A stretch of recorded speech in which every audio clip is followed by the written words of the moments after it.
As part of this section, we have seen some of the most commonly used functions that we typically use on regular basis with Spark SQL. However, there are n number of other functions which we haven't explored.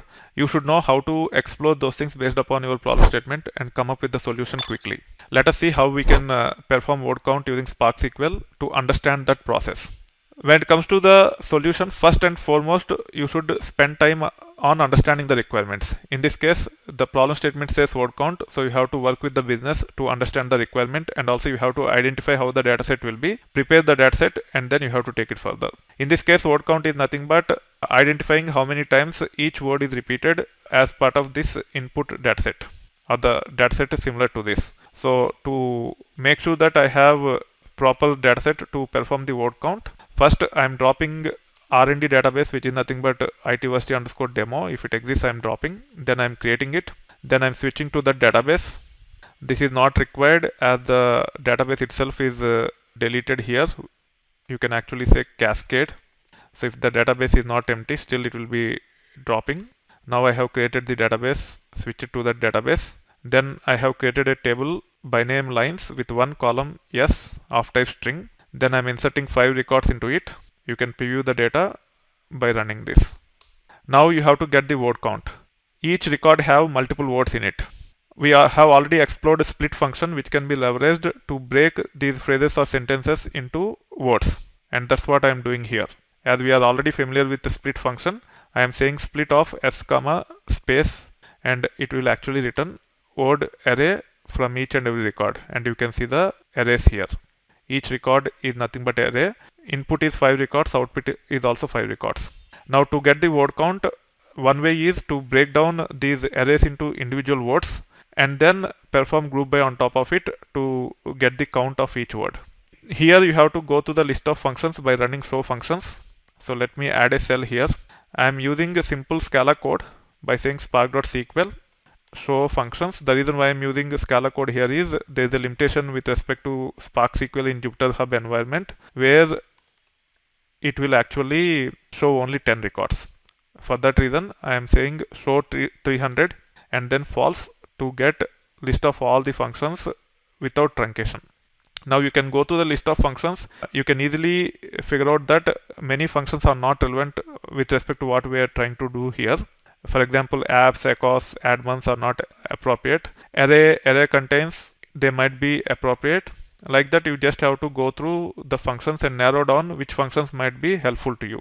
In this case, array contains, and then if you scroll down further, there is explode, there is explode outer, so and so forth.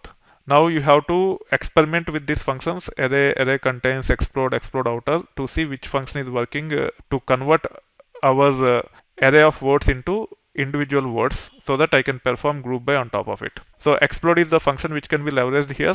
So let me clear this output. I have already did the research and decided to go with explode. If it doesn't work, then you have to explore other functions. If none of the functions are solving your problem, then you might have to see if any third-party library is there which can be registered and start using it. Otherwise, you have to develop a custom UDF to satisfy your requirement. Now you see we got the arrays exploded into words. If you want to get the count, you can actually say count on top of this like this. Select count of 1 from select like this. So on explosion, you cannot directly perform the count. You have to nest this query and you should be able to perform the count. And you can see the results.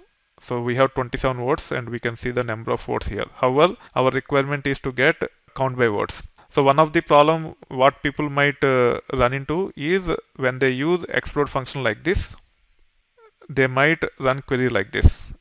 Explode split s comma space then comma count of 1 from lines group by, have the explode as part of the group by.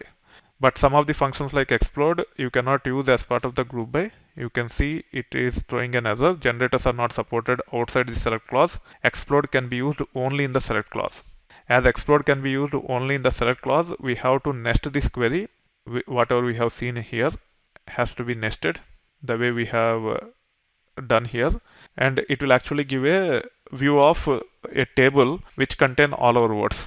Now using this as a nested query, I can actually define a column name for this explode such as words, and then I can actually say group by words, and as part of the select clause I can say words comma count of 1, then from, then the query in circular brackets to nest it, and then at the bottom I have to use group by, and I have to use the alias which is specified for this explode expression.